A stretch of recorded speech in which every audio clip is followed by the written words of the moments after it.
idol. So, dito tayo ngayon sa tabing dagat, no? So for today's video mga idol, mayroon lang ako isi-share sa inyo dito sa lugar na ito. Yan, kita nyo yung lugar na to. Sobrang memorable yung lugar na ito dahil dito po kami na umpisa at tumira dati. So sobrang laki na po ng pinagbago ngayon. So dati malayo pa ang tubig, doon pa, malayo pa. So ngayon unti-unti na pinakain yung lupa dito, pati yung mga puno ng niyog nabagsak na. Ano, lalim po ng ano, lalim ng alon. So dito, yan ang lalim mo. So ang lugar po na ito mga idol ay dito po kami tumira nung nagumpisa kami na buuhin yung pamilya ko. Dito kami tumira sa lugar nito. Dito po ang lugar po ito ay ano po dati, parang squatter kasi dikit-dikit yung bahay dito. Ang dami pong bahay dito dati hanggang doon sa dulo. Kasi yung 2019 so pinalis kami dito. So ngayon dito na. Sobrang laki na po ng pinagbago. Kasi dati pag may bagyo, pag naano ng alon yung buhangin, pagkatapos po ng bagyo, inaayos ng mga tao. Lalagay ng buhangin sa sako. Ano?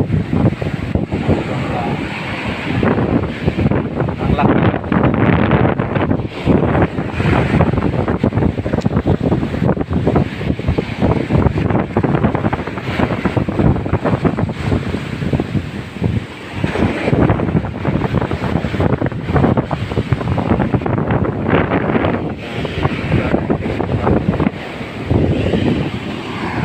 Bahay dito dati. So dito kami nakatira dati sa lugar na ito.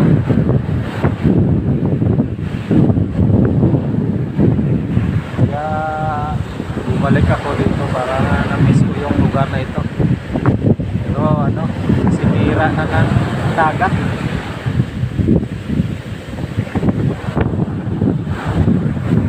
Yung pena sinira.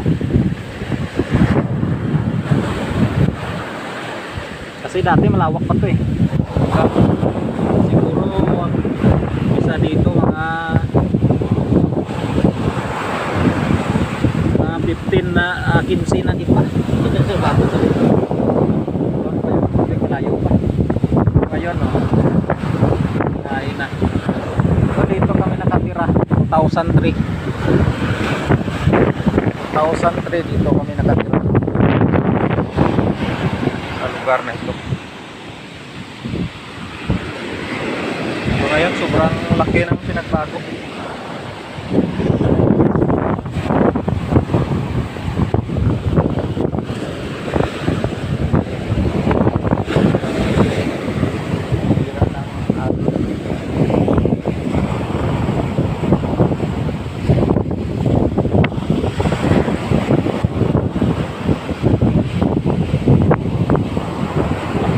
Kasi ano, katatapos lang ng bagyong Inting, pero itong lugar na ito pag habagat talagang open na open ito.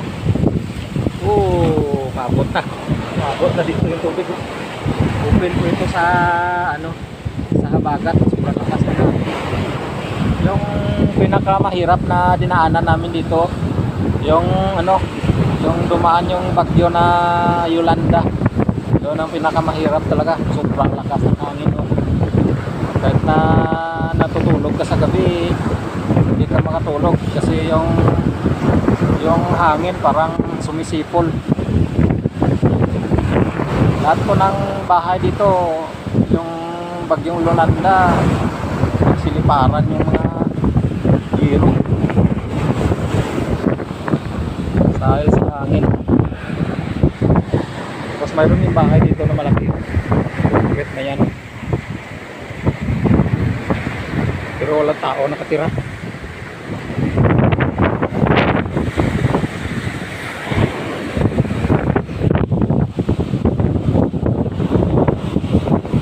Bagyong Yolanda ang pinakamahirap talaga pinagdaanan namin. Nakita mo yan, yung bato na malaki yan, hindi mo pa yan makita dati, pero ngayon ayan oh, lumabas na dahil yan sa wala ng tao. So hindi na talaga naalagaan yung lugar, kasi dati pag ganyan may bagyo, pag nasira yung lampasigan, inaayos ng mga tao, naglalagay kami ng mahangin sa sako, so lagay kami sa tubig dapat sira yung lugar. Pero nung umalis kami lahat dito, pinalis kami kasi so yan ang nangyari. Unti-unti na talaga kinain ng alon.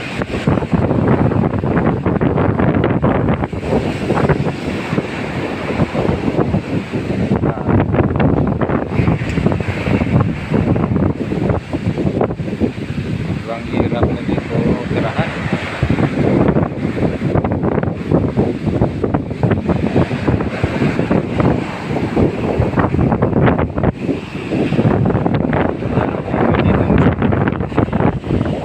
Dito mismo nakita ko pa yung inaduro, sigsag na inaduro, siktik lang sila.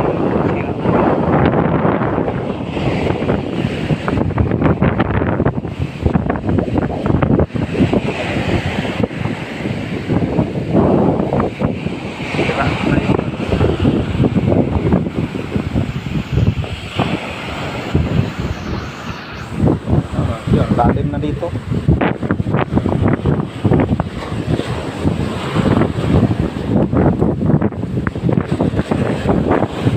Yung puno ng ano ba? Ito babagsak din ito pag may bagyo. Yung bato na yan, yung concrete na yan, hindi yan makita dati.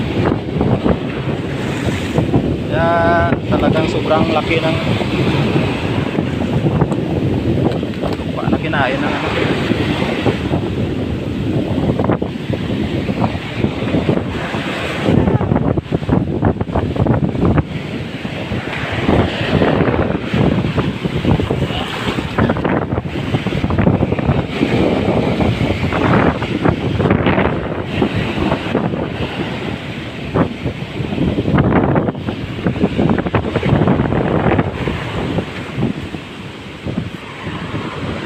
Laki ng pinag-iba.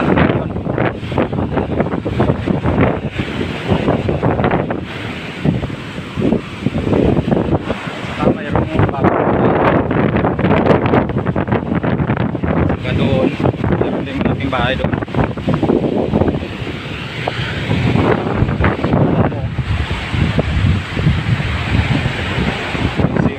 Sira talaga.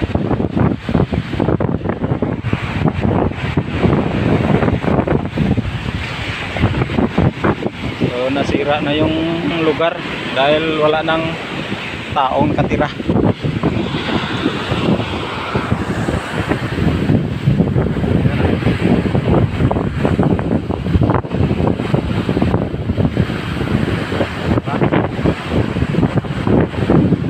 Ayan mga idol, maraming salamat sa inyong suporta mga idol. So paki-share, like yung video natin at mag-comment kayo mga idol para malaman natin kung saan nakarating yung video natin. Yan, maraming salamat.